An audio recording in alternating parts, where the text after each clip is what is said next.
Hello, everybody. Welcome to the Fire It Up with CJ show. Today we are going to be talking about the wind. Ooh, okay. The winds of spirit, specifically. Ancient wisdom tools for navigating relationships, health, and divine. And then we have Renee Baribeau here talking about this book. She is a wind whistler, author, and speaker. And she has an inspirational soul coaching practice. So welcome, Renee.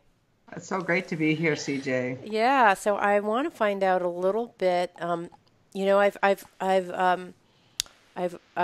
talked to guests about fire, and I've talked to guests about water. This is the first time I've ever talked to someone about the wind. So how did the idea of wind enter into your life? How did you get associated with wind? The other day, I was taking a wind walk, which is basically where you go out into nature and ask the wind a question. And when I was walking, the wind shut. We set you up. This was a complete setup. We've organized your life, and it's kind of like this time and space intersection where everything came into being at one point, so that the wind book could come back into being. Because unfortunately, for most of us on the planet, we lost the ways of the wind for thousands of years. And I don't know why they picked me. You know, there's way better shamans out there. And when I ask them, they say, well, you're really good for working. And, you know, you'll get the message out. You're a marketer and, you know, you've done your work. But we need people to learn this, system. And yes, it was a wind walk that I take daily. And I learned that when you go out and you get on your doorstep, you ask a question, wait until you feel a little breeze on your cheek, and then take a walk, that the winds always conspire and they answer your questions for you. Okay, I want to hear a little bit about your recent wind walk and how that happened for you. Well, as I say, I'm kind of the reluctant shaman. I was the one who went kicking and screaming to all the courses because I liked the teacher. And they kept saying, keep coming back, keep coming back. And then I would meet really significant shamanic practitioners and healers along the way. But it was always, I was marketing for them. I was bringing them together. But they all touched my path, like including Don Manuel Quispe, who was the highest level Karo shaman, blew my rights into my head. Ooh. So my wind walks took me to Peru, unbeknownst that they were wind walks at the time. Really? I just didn't. What does that mean? So you didn't really know that there were wind walks. You were just led to actually go. So you were led, you were originally doing marketing Right. for this shamanic Everyone. community. Everyone. So you were doing marketing and PR for like spiritual folks of some sort. Is that right? Yeah, I Okay. opened a holistic network like 15 years ago, and I Okay. thought I was going to teach healers how to market. Okay. So that was your original, and it was your background before that in business and doing marketing. Actually, I was a chef. So Oh, okay. I did a career change along the way, but just because probably all the things that I would show up for in Chile and Peru and things started to transform me to prepare me to write this book. But at the time, I was clueless. I really didn't know. I wrote a book called The Shaman Chef, How Cooking Saved My Life. Oh, And my mother then didn't talk to me for a year because okay. Why I didn't your hung mother talk out. to you? I put all the laundry out on the clothesline for the world to see about a relationship I'd had with my father. And it was my cookbook and everything. But now I know, looking back, that when I rewrite that book, I'm going to write it from a whole entirely different perspective. So Hmm. when I decided to write the Wind book, I decided to write a book that my mother would read. Hmm. And I mean, and I thought I would write a coaching handbook for my coaching clients that they could Mm. just use. Lo and behold, I was up on Whidbey Island. I was up on Evie's Landing, and the wind started to talk to me. Not Interesting. like, just started to get my attention. Okay. And Literally, like you heard a voice within the wind, or it's kind of like the wind knocked you over and kind of like you fell over, or like was it literally talking to you? well, it has since, but at that moment, it was just this idea. Oh, Like, okay. it was an idea. It was like a little spark of an idea as I was looking at those craggly old trees on the bank. And I'm thinking like, wow, this is very cool. The wind is ancient, and it really, I feel cleansed every time that I take this walk in like almost a renewed way. And and so I was writing a book about a compass for my coaching clients. Is your compass pointing true north? Which, as I didn't know a word, I didn't know anything about a compass. So I started to do research about the compass, and I got all the way back to the feng shui compass in 3050 BC. And I'm sort of like, wow, this is interesting. But it's a piece of lodestone floating in a bowl of water that always points north and south. So soon afterwards, I was in Mexico at a fire ceremony for a whole night, and I was shown that our bodies are the same compass, that we're made up of 80 to 90% water. We're connected to the magnetic field of the earth. And so that if we're truly aligned to our spiritual natures, or, as aligned as we can be on most days, that our body has all of the information that we need in order to direct us where we're going. And that's where it started. Okay, so that's how you developed your work, was when you thought, aha, I actually, if someone is anchored in their center, then the wind can actually direct them. Was that the idea? Okay, got it. Now, one of the things that I've heard about is and everyone's familiar with the cycle of water. What is the cycle of the wind, and is it any different? So right now I'm like into a deep dive of the creation tablets. Okay. Because what are the creation tablets? Like I don't know what they are. In Mesopotamia, the tablets that they found that were the first written down language, or after the cave drawings. And what I see is that the wind was there at all the creation stories. So I'm working with the dynamics of creativity and creation at the moment.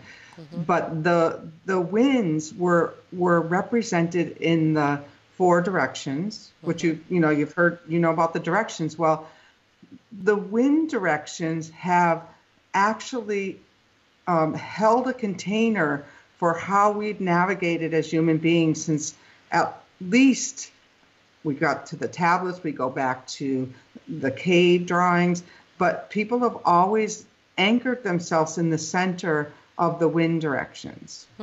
Okay, so just for people who that may not be tracking this, so there's a lot of indigenous populations have this idea of like a medicine wheel, or you had mentioned before in feng shui, there's an idea of the 5 elements, but it's this idea that we're made up of these 5 elements or 4 directions, and that they can actually be educating us about what to do in life, right? And they have their cycles of life. Is that how you would explain it? They are, but they go even deeper. The wind coordinates organize our reality. And not only in indigenous cultures, which that's how I got here, was not through the indigenous cultures at all, was once I tracked forward to 1500 BC, 1500, and I was looking at the navigational compasses, they're like, well, this is strange. They're all wind points. And so then from there I went from, well, these are all wind points. Wow. And then I started to find this, that all the cultures had wind gods and goddesses. And I was like really surprised because, okay, if you're navigating, and you can only navigate from your own wheelhouse. So if anyone's a sailor out there, they understand that when you're driving or steering a boat, it's only from your boat. So this idea of that we have to be totally in our own bodies and our own, is because we all navigate from our own wind structure, our own 4 directions. Okay. You're not navigating from my 4 directions, and I'm not navigating from your winds, but we are from our own points. Now they intersect because for years, you know how the spiritual community say, oh, we're all connected, blah, blah, blah, blah, blah. And I'm like, yeah, whatever. And it was... But we are connected through the wind. So I can send you a wind whistle, and you're going to get it into Seattle tomorrow. Okay. So, and it's going to go around the world. So we really are connected through this breath energy, this life force energy that is wind, and that's been with us since the beginning of time as we know time. Okay, so you talk about we have our own navigational, like I'm a boat and I'm navigating the seas of CJ. You're the Renee boat navigating the Renee seas of change. And then there's also cardinal directions that actually, north, south, east, west, that are actually navigating. How do those two things intersect? So if you think of yourself like in the middle of the universe, okay? The north wind is your north wind. It's in relationship to you. The north, the east, the south, and the west are in relationship to your own cycle. Now, the planetary has its own cycle, and the world has its own cycle, but these coordinates have been used as anchors to keep us anchored in our own world, in our own communities forever. Okay, so let's see. So that, go ahead. Okay, so let's see. Let me see where I'm facing. So I think that this is north in my direction. So this is literally due north. If you were looking at a compass, this would be north. And so I could actually be facing this direction, which would be south, north and back of me, and that would be my north. Is that right? Okay, got it. All right, so there's my own north star, which is my direction at the time, and then there's the literal direction if I were to look at a map of where north would be. Okay. Absolutely. Okay, got it. Okay. So how does knowing, okay, so I know where north is and I know where I am. How would knowing where my north, what would that mean for me? Okay. So once you know where you are in your own time and space intersection, now, so we've created this timeline in this Western thinking.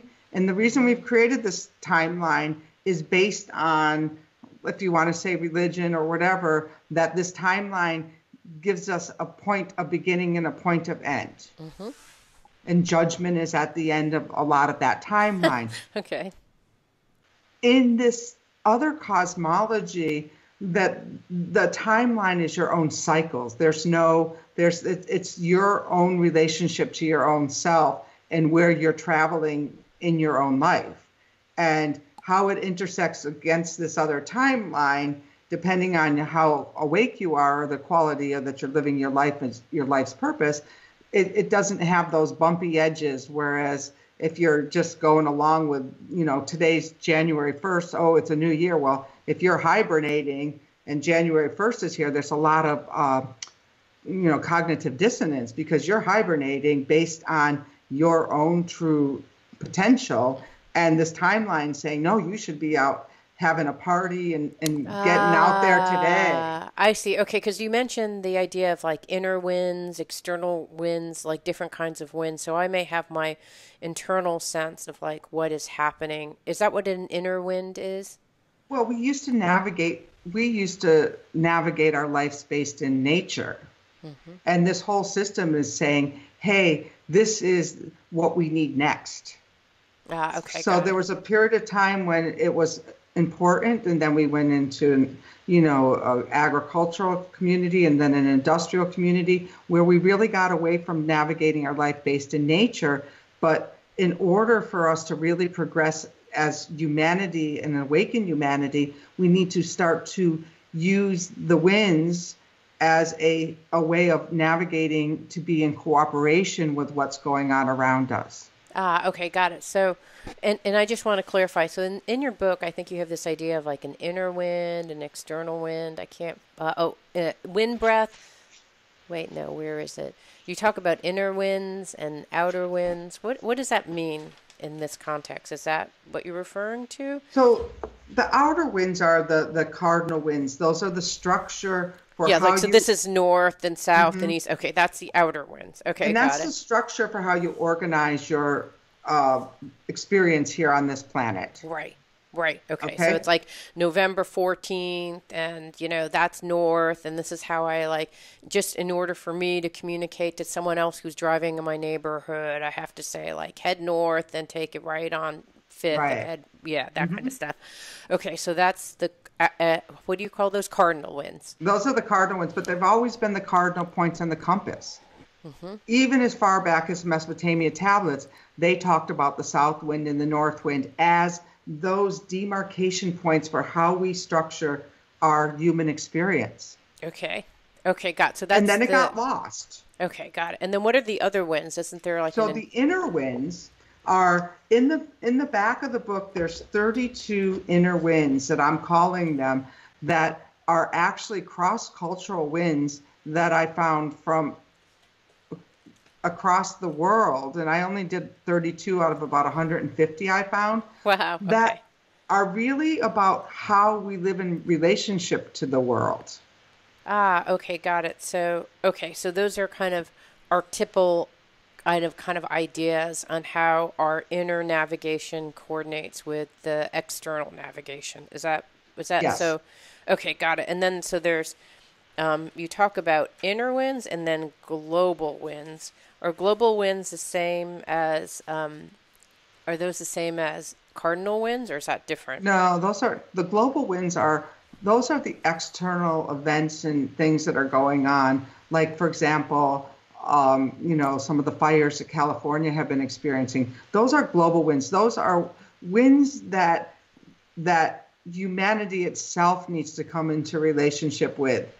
And I could make a lot of enemies. I'm very aware of what's going on, but I also think that it's time that we take responsibility as human beings to say, like, hey, we can't keep building houses one on top of each other, and we have to take responsibility for how we're living in harmony with our brothers and sisters, our four-leggeds, all of this across the world. Okay, so there's CJ's world, where I'm facing north, even though everyone else would say that's north. Okay, Right. so that's kind of the cardinal direction. And then there's the global, so it's like basically how does CJ navigate the fact that she's facing south, even though everyone else, this is where everyone's facing in north. Right. And then how does she recognize that there's other stuff? Like I'm in the season of fall right now in Seattle, even though I'm facing, let's say I'm facing, this is my north, which would really be south. So that would be the season of summer, let's say. So I'm facing summer, but yet everyone else is in fall. So there's like, how do I navigate those changes? And then there's global winds, which is, okay, there's all these things. How do I reconcile my sense of, how do I reconcile what's happening inside of me when there's, and how I interact with people on the planet, and the fact that there are fires, and the fact that we have a new political landscape. Like, how do I stay centered? And this is my north direction, which is maybe everyone else would describe it as south. Is that right? Well, so there's a couple things here. That's your personal direction. And where we're going to do a little exercise a little later in here about finding your personal direction. Which direction are you heading right now in relationship to a specific issue in your life? Okay. So that's your personal win. There's the other wins that are the wins that, like, you're talking about, the cardinal winds that you have to use for directional parts, like to tell somebody how to get there. And then there's the global winds that are kind of things that are out of our control, but we have a relationship to. So those are all going on simultaneously at the same time. So how do we stay balanced in that? Okay, got it. Okay. The way you stay balanced is finding your own inner strength and your own inner wind so that you can always be navigating from that place. Ah, I see. Got it. Okay, I get it now. And then one of the things I thought was interesting, because I've read these terms. I hear these terms when I'm on an airplane, but I really didn't know what these were. So there are different types of wind intensities. And when I was reading through the wind intensities, and I thought we could kind of dabble in a couple of these, I thought it was really show parallels in my life. And so in page 32 in your book, you have tailwinds, which we hear on the airplane, which is a tailwind is something that is kind of helping us move through faster when we're flying from one coast to the next. But what are some of these other things? Like a headwind, I think people who are riding bikes know it's a wind that's like completely going against you. But what's the wisdom when you're in a tailwind? What's the let's say that I'm in a tailwind for whatever reason in life, like it's a metaphor for life. What would I know? What would I be thinking of? How would I use this practice of wind knots when I'm in a tailwind? Well, when you're in a tailwind, you might keep your wind knots closed because the winds are already right in your favor. So, you're riding, like if you've ever seen birds flying outside, Yes, yes. they don't have to flap their wings, they don't have to get all crazy. They're just gliding. Coasting. Okay, so They're that's it. coasting. And so that's like a really great place to be. And, we like to hang on to that tailwind as long as we can, as long as it's serving us. Right. It's those oppositional winds that really, when they hit us, the headwinds, when they come in and you're like, oh my nerves, what just hit me? Right. Those are those great learning experiences and to find out, okay, what's that part of that resistance in me right now? Because, for example, if you're not getting along with your boss, and that could feel like a real big wind coming at you every single you go into your job. It gives in this nature-based idea, it always makes us go back to ourselves. Where is this resistance living in me? So that, I can then move into a steadier stream with this relationship. Mm-hmm, mm-hmm. And that's what these wind practices are all about. Okay, got it. So if you're in a headwind, you're like, okay, I'm diagnosing the situation. I'm in a tailwind. Woohoo! I'm in a headwind. Oh, okay.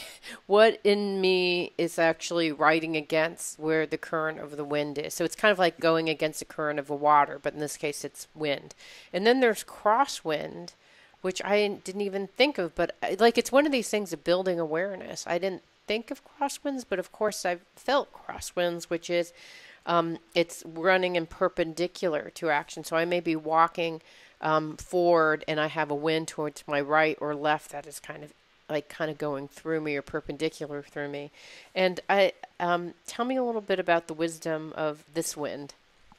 Well, the crosswinds are great because, all the winds are great. I don't look at things as bad or good. It's just, I look at them as experiences. But think about sailing. Like when you've got a tailwind when you're sailing, you can't go faster than the wind. But if you start to learn how to tack, like with a crosswind, you can actually get your sail so full of wind that you can actually use that force of energy to move further faster. So sometimes it's like, when you're just sailing along with you've got a nice wind at your back, sometimes somebody could intersect your path that when you adjust that sail is going to move you where you need to go in a relatively quick an expedient way. Interesting. So it's almost the analogy of another force coming at you and kind of allowing you, like getting help from other people and having you move faster in a certain direction is an example of kind of crosswind and how that may show up in your life. Okay, how about gales? Strong winds that move with or against you. So what's an example of a gale in our normal lives? Well, a gale could be somebody who, the other day I was taking a group of interventionists on a tour, and one of the men said that he was from paradise and that while he was standing there, he had lost his house. Wow. Literally this man in this group of 17 people had lost his house. And crazy enough, he was at an intervention training. What is an intervention training? Well, I work in treatment, I work in addiction and mental health treatment. And so an intervention treatment training is about teaching people how to intervene with people who need help in their life to get it. So if you take it at a symbolic level, here he is having his own intervention of a gale wind going through his life, who knows where that's going to lead him. He might move to Palm Springs, or he might have to go home and rebuild. But that's like when a force comes over, knocks you right on your butt so that you cannot help but to look and see, where do I need to change? Okay, got it. I get it. So like for me, it was like death of a family member or something like that, where Absolutely. it's like or loss of a house for this poor gentleman. Okay, and then intermittent winds are unreliable, unpredictable, and not always available when you need energy. They're sporadic, independent forces that are beyond your control. I feel like that's my most of life is intermittent winds. Okay, so how does this? I got a great What's example of that. Yes? Give me an example.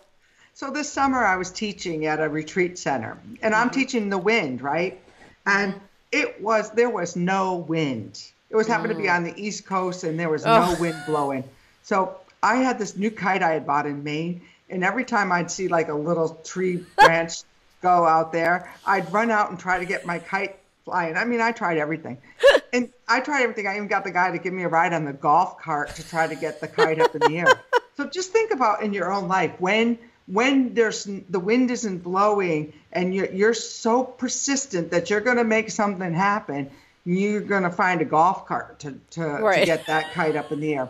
So it's kind of those, it's kind of those things where you're really out of control of this, and yet you're still trying to control it. Okay, yes, I've had many times in my life like that. It's a little bit different than the crosswinds, which is like already nature is going towards you and you're just like moving towards the wind, but there's no wind and you're like trying to create wind. Okay, I like that idea. Okay, and doldrums, which is what you're experiencing, it sounds like on this East Coast road trip. What's it's let's see. Prevailing winds are calm to non-existent, a place of inactivity. During times when the wind ceases to blow in your life, you'll need to stop. So if you were to, in that East Coast trip, you were basically experiencing, it sounds like doldrums. So if you weren't in the golf cart and trying to create wind, what would you have done during the doldrum time? Well, that really wasn't a doldrum time because of other things going on. But a great example of a doldrum times is if say that you've just lost somebody you love in your life. Mm-hmm.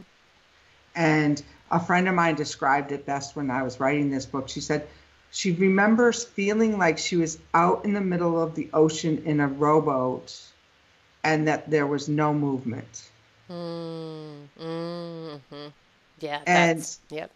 so it's a different experience. It's like when there's no wind blowing, which that was an intermittent wind. This is a period of where there's no movement at all. And there's actually places that Aristotle put onto his compass that are places of no wind, and they're both south of the equator. Interesting east, south, and then southwest winds when they used to sail, they used to have to throw livestock overboard so that they didn't have more mouths to feed because they could be sitting in that place for a month if the wind didn't kick back up. And we've Interesting. all been there. Yeah, absolutely. So these are examples of and I love this because it just gives you an example of thinking about like, okay, this is the energy of the wind, and where am I, trying to create wind, or when can I kind of shimmy around a little bit right or left to go with the crosswinds, which I just think understanding nature and its patterns can help you figure out what to do next, right? Including Hmm. like I'm a headwind and I'm refusing to let go. All right, so I wanted to go. So I love that, and I wanted to take this you have in your book. Let's talk a little bit real quickly about the various winds. So north, south, east, and west, and what those would tell us. So after reading those chapters, there's kind of the north wind, and then the south wind, and then what does that make? That's east wind, and then west wind from where I'm sitting right now. Um, so so each of those directions actually has some wisdom and information for us. So let's actually start with the north. So let's say I'm actually facing the north wind, and my personal direction is also in the north. What does the north direction tell me? Okay, and there's many people have a lot of different things about this. When I compiled the list, I went through about the 10 or 11 traditions that I had studied, and I put them all on the living room floor. I had this big compass going on for a long time. And what I did was I was looking for patterns that existed since time, that we know time, that talked about what we always put with the north wind. And I started looking in literature, and then I went to mythology, and then I went even further back. This was a deep dive. Yeah. And so for the north wind, and you keep going backwards, but I would like to think of it more of a sphere. Okay. You know, so kind of thinking about like what's going on in your cycle as a spheric thing. Okay. So then let's say it's up. I don't even know what that It could would be make for it. now. It could be up here, whatever. Okay. However, but it's a cycle. Okay. And so the north wind is all about your spiritual life and community and getting a community buy-in to things. Like you can sit there, unless you want to be a monk in the cave, you need to get along in community, and people have to have, like people want to listen to the CJ Liu show. You know, they want to listen to you, to fire it up. And so if you didn't have a buy-in, you wouldn't have been doing it all these years. So there's some kind of spiritual buy-in that you're getting that allows you to carry it around another full cycle of your life. And it's also where spirits go to rest up in between, you know, incarnations, if that's how you're inclined to think of it, or when your body turns to dust and becomes the wind. You know, one of the places of wisdom is beyond the furthest north mountain where the north wind lives. Okay, got it. So that's the place of wisdom. It's the place of community. It's the place of spirituality, and that's basically in the sphere of the north. That's where what would be happening there. And how about if we go to the east? What would be the east direction? You know, it's interesting that the east direction in every single tradition has, you know, that I've been able to locate, is about new beginnings. Right, when the sun comes up, right? It's when the sun comes up, when the moon comes up, but it's about mind, beliefs, and memories. But we think of memories as, you know, the past, but there's actually past, present, and future memories. And they all kind of gather into the east. Now, the east is a little tricky because if you think about a nor'easter, the nor'easter will come up the Atlantic seaboard and take out everything. So these winds aren't always gentle. You know, they can come through and level everything, because in order for something new to begin, something has to die, which it dies over in the west, and then it hibernates in the north, and then it's reborn in the east. So like is it Pele energy or something different than that?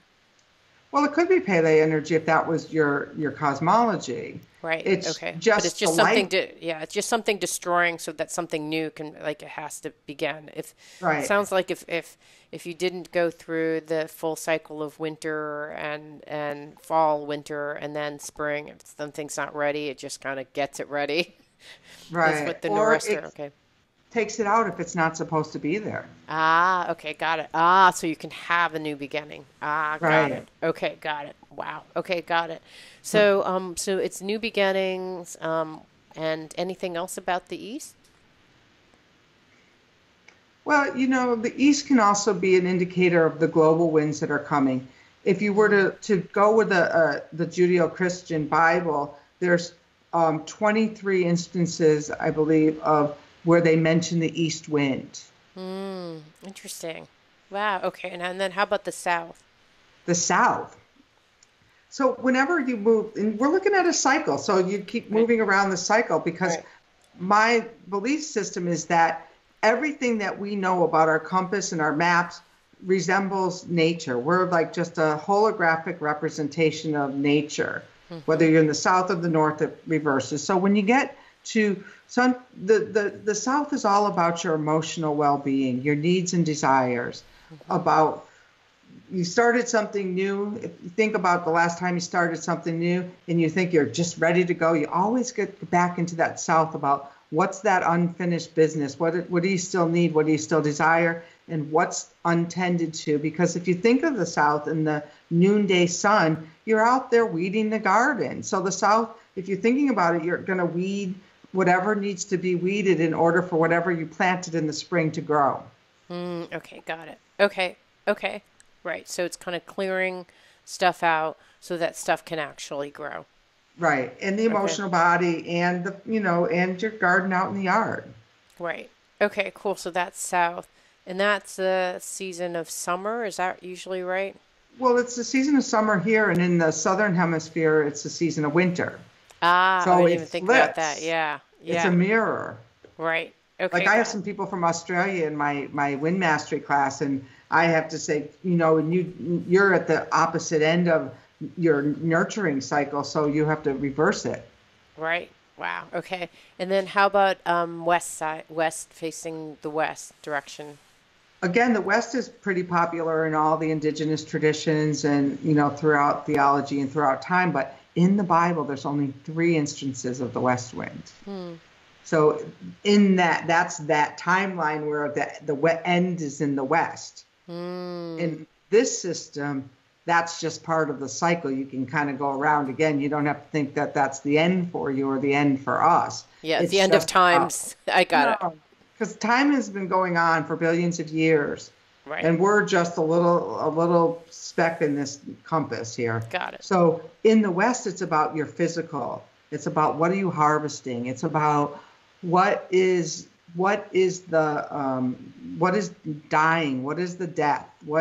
What needs to. In some years in the West, you could have a fallow field, like that you didn't grow anything this year because you were resting, which is different. We need to rest some years. Right. Right. Okay, got it. So, I have all the different types of winds. We have our personal direction. We actually have the cardinal directions. We have global winds. We have all the different types of winds to kind of talk about the day in, day out, what a person may experience, whether it's crosswind, headwinds, whatever.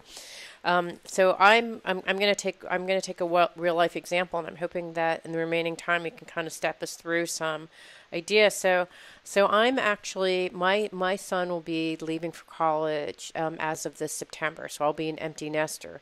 So I guess I'm at the period of either the hollow fields where I'm harvesting, or facing I guess what you would typically describe in the cardinal map as north, which is like figuring out, or figuring out exactly, what my inner winds want and what to do. So how could I use some of the chapters that you have in your book, like calibrating your inner awakening compass, and then the wind bath and wind knots and all these other ideas? Couple of different things. Let's find out first what direction you're actually in your own inner compass heading as you face this. Okay. I have an exercise for that. Okay, good. Okay. All right, step me through it. All right. And so anyone else at home, you can listen and think of something that's up for you right at the moment. Okay. Mm-hmm. And then close your eyes if you're comfortable doing that. Okay. And so we're talking about this empty nest and this person leaving her home.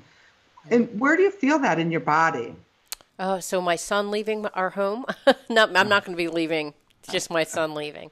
Okay, how do I feel about him leaving?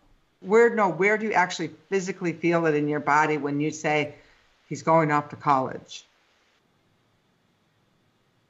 I feel like, interestingly, it's in my stomach and then somewhere in my heart. Yeah, I can feel it over here, like right there too. Yeah. I'm an empath, so. Okay, yeah, stomach and heart. All right, so what we're going to do now is we're going to actually do a quick little meditation to see that you might be in a different place in your compass than you really think you are with this. You may be right where you are. We don't know. So close out your eyes and then find yourself someplace in nature, one of your favorite places to be in nature. Okay. You there? Mm-hmm. And then start to just take a walk. Okay. In that little, it's a little area. Just walk around that area. We'll just take a walk in that area. Okay. And you've been so good with your directions. Which way are you heading? Let's see. There might be a sun or the moon or I something. think that the direction that I'm heading is west.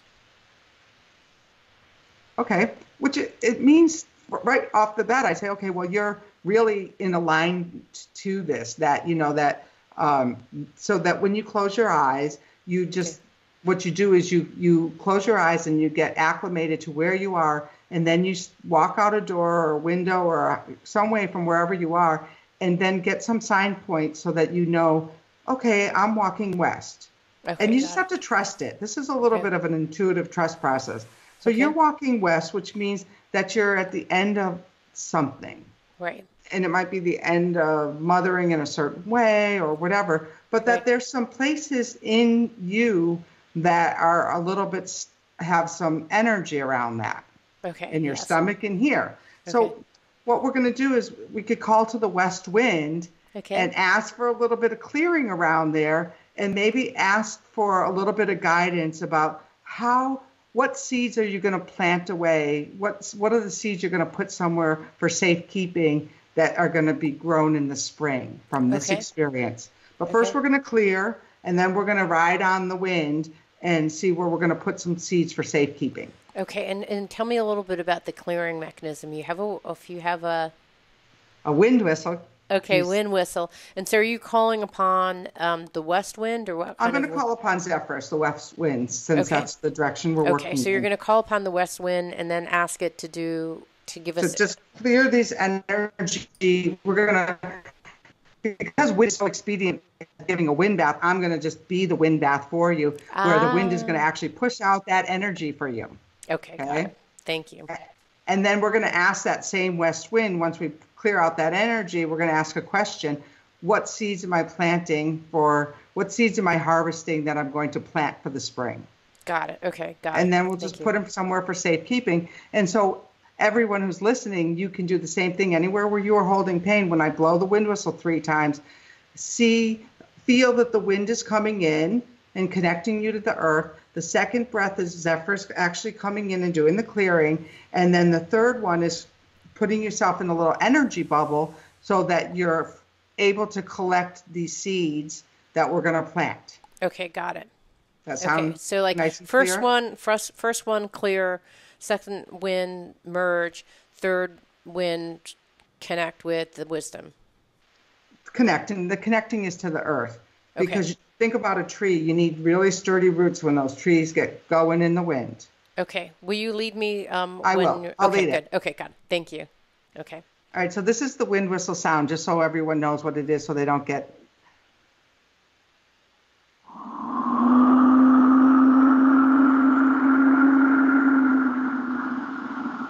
Okay, that's so cool. I'm going to send you one. Okay, all right. So this is when I'm actually now, clearing. now, now we're going to close our eyes and we're going to send our roots down into the belly of the Okay. earth. Okay.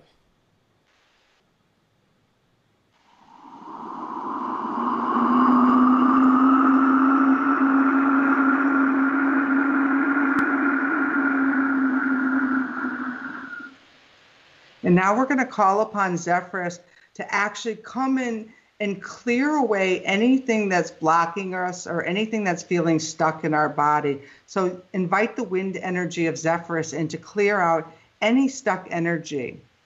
Okay.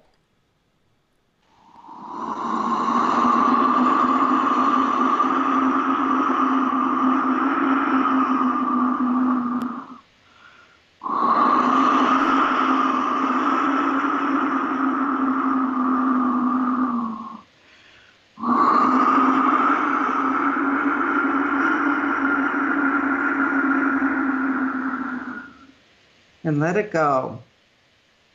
And in this third one, we're going to actually put ourselves into like a little wind bubble. And while we're there, we're going to ask Zephyrus for some seeds that we can plant for the next growing season.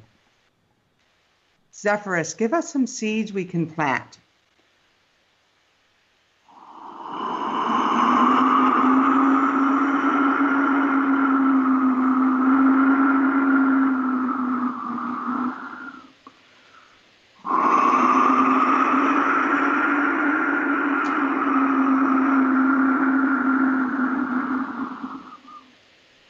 And now we're going to ride upon Zephyrus's wind to take and plant those seeds somewhere very magical for us. That's just, we're going to put them in safekeeping. Okay.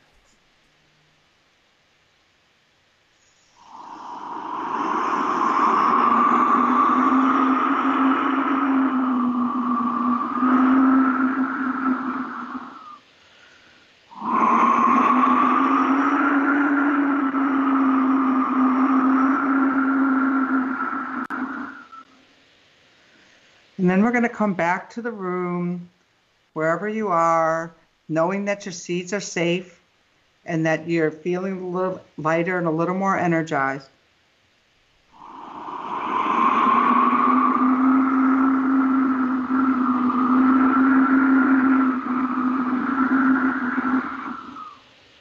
Remembering those playful qualities of the wind. Okay, that was really cool. I love that. And so, in that exercise, we called upon Zephyr because that was is that the energy of the west? But we may have, had I been when I did the nature walking in the south or east, or what, may have been a different wind god. Is that right? Yes, it would have been. And I used the Greek wind gods, unbeknownst to me, that was the first place that we had really put a logical naming onto these. The Eurus of the east, Zephyrus of the Notus of the south, Zephyrus of the west, and Boreas of the north. Okay. And this wind whistle is being made for me. It's in Mexico by a man who's studying anthropology and doesn't speak a word of English. And a sound scientist introduced us. But right after we started shipping these wind whistles to the United States, in Mexico City, they raised a supermarket, and underneath it was the wind god Ecatel's wind temple. And it had been buried for thousands of years too.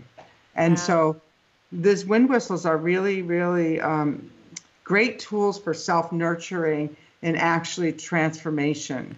Okay, so there are a couple questions that we got from listeners. So one is, how do we find our compass? And you had led us through an exercise. You can re-listen to this on YouTube or on the radio show and go through the exercise that we did, which is you got into a place of nature.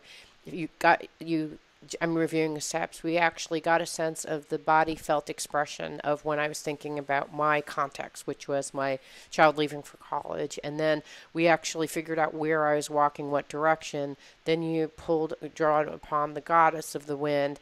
And the thing that was making that sound was a wind whistle. And the next question is, where do people get these wind whistles? And so the wind whistle was a way for us to draw into the energy and work with that energy. So where can one get one of these wind whistles? So they're sold only on my website at thepracticalshaman.com. Okay. And we have a group of, there's 400 wind whistlers after this year. It's so exciting. That all over the world, people are resonating with these wind whistles. And it's very, cool. We'll probably have 4,000 by the end of next year. Oh, that's really exciting. Very exciting. Okay, so then that's wind whistles when we're actually, and do you find that when you're using the wind whistle, depending on the archetypal energy that you're pulling in, that it sounds different? Absolutely. And not only that, sometimes like when you start pulling in the cultural winds, they have energetic imprints that are like, that they come in, like if you call upon Hulda or Hale, the Teutonic wind, I mean, you better get ready for like somebody to come in and clean your house.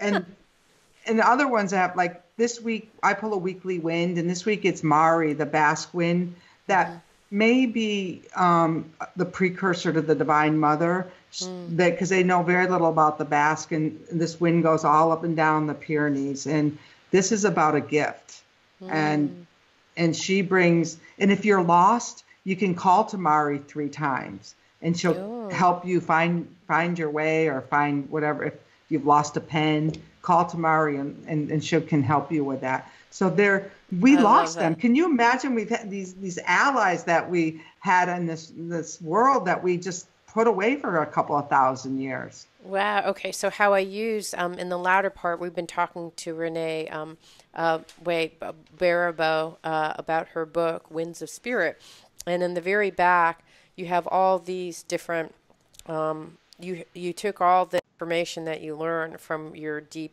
research, and so you have like Dogada, Aztecan wind god or goddesses, Mesopotamian wind god or goddesses. So, and it has like a little shortcut. So, like Destiny would be the one for Enlil. I don't know how to pronounce it. Enlil. Enlil.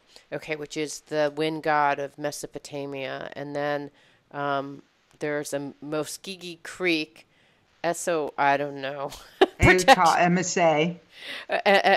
Esokedum MSA, which is a wind god for protection. So depending on what we would need, I would say I'm calling upon the how do I even pronounce these things? I assume like I need to pronounce them correctly to pull them in. Well, luckily for you, you don't. But I go on, how I learned all of their names was I went on to Google, and there's this thing where you can say, how do I say this? And so Okay. I really learned a lot of the naming from that. And then, as best that I could pull them, I would. So that's Ehuta MSA. Okay, so you pull in that wind god or goddess, and then you're using the wind whistle to kind of bring forth that energy. And Hmm. there is a magic to doing it 3 times, because I noticed you did ours 3 times. Well, there's some magic to doing it 3 times because I'll do it 4 times. I'll go out and call in each direction, like I did before we got on this call, to see what the right energy for us on the call was. So one of the things that I'm learning, because you have to remember, I'm the first student Yeah. in this modern day thing. So I was just doing it 3 times because I felt like a breath worker told me you really need to get the breath in here. But when I was teaching it this summer, if you blow this consistently, you almost go into a breath work experience. And we've cleared a lot of deeper energy with that. So I don't share it that way because I'm still learning as, I have a group of wind believers who are really helping me bring this work forward into the world. But so the other thing I do if I'm not blowing it 3 times, just to get myself centered, like if I'm off for a day, I'll just do that. I have a client who'll say, hey, send me some wind. And I'll go out and I'll call in all the directional winds to see what piece of information that I need to give her right in that moment. And then I can actually use this. Last week I was doing a land clearing at her Mm-hmm. property Mm-hmm. and clearing her all the way around. And I could give her really amazing advice because it's like any other shamanic tool, like a rattle or something. It will take you into an altered state. Okay, so you actually, when you're doing the work and when you're actually blowing wind into this whistle, you're also connecting yourself as a shaman into the energies of whatever is happening at that clearing of the land, giving you information like, wow, Hmm. when I faced the east, I was sensing that there was something that need to be resolved or whatever it is. And when you face each direction, you're hearing the guidance of the land. A lot of times, yes. Ah, very cool. And is that the guidance of the land or the guidance of your client, or kind of depends, or both? Well, I've come to learn that it's the guidance of the wind because, as I said, being so reluctant, I mean, I would like literally, I wasn't going to, how hard it was to describe the cardinal directions to you. I Yeah, said, and the editors, they're like, you have to get clear on this. I'm just taking that section out, right? right. So then I go into I have a wind bag, okay? And Uh-huh. I wanted to call this a wind pouch, but wind came in bags. And no matter how many times I called it anything else, it's a wind bag. That's funny. And so I go into here and I'm there like, I think I'm going to make up some wind cards right now, wind spirit cards to be my business cards, right? Right. This is after that Sweet. Yeah, decision. that's a great idea. Yeah. What do you think I pulled out? Um, North and then south and then west. It was like the first 3 cards out of the bag were the cardinal directions that I told the winds the day before I was like You're like, tossing. oh, right. I'll put I that got section it. back in the book. Okay, so I have a question. So, all right. So I'm trying to get a sense. Maybe you can help me. I'm trying to figure out. I'm doing this workshop tomorrow, and not surprisingly, it's about the 4 directions. So I was just laughing Great. hilariously. I'm like, oh my God, what's the likelihood? And so it was talking about reinventing yourself in the 4 directions. And I've been trying to figure out what to do with this class. Like, continue doing, so it's a group of women all going through transition. And so I created this initially 6 months ago because I thought, well, maybe what I'd like to do is have ongoing workshop on Skype to coach women through whatever thing that they're going through. And then, unbeknownst to me, I also got during this time an opportunity to do these workshops for small businesses. So it's like too much stuff, I think, at the same time. So I'm trying to figure out what to do with these women that I've gathered together. Should I do a workshop? Should I do something? I'm not sure what to do with them. And that kind of affects what I'm presenting in the workshop as the closing, and sort of affects like the way I'm doing the workshop slightly. So how would I use the wind to make a decision? Well, right now, you know that you're heading west. Right. And so it's that time of year that